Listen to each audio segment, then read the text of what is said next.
আরে ওই পুতুলটা এত ভালো। হ্যালো বের পুতুল তোমার জন্য এনেছি। হ্যাঁ মা, এটা খুব ভালো। তুমি কাজ কোথায় পেলে ভাই? আমারও এখন এমন পুতুল চাই। আমার পকেটে টাকা চাই। ছোট আমার টাকা আছে, খুব সামান্য। আজ তোকে পুতুল এনে দিতে পারবো না।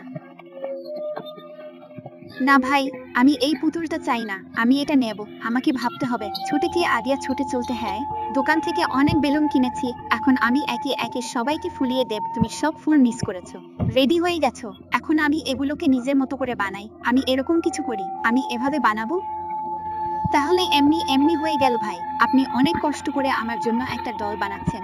তাহলে নিশ্চয়ই লাইনটা সাবস্ক্রাইব করবেন। সবই কি এখনই অনুদান হতে চলেছে? মাত্র চোখ এবং মুখ তৈরি করা বাকি। ববি, আমি একটি ছোট তৈরি করেছি। আমি তোমার জন্য একটি পুতুল বানিয়েছি। বৌদি খুব ভালো। আপনি উপভোগ করেছেন, এখন চলুন বাড়ি যাই।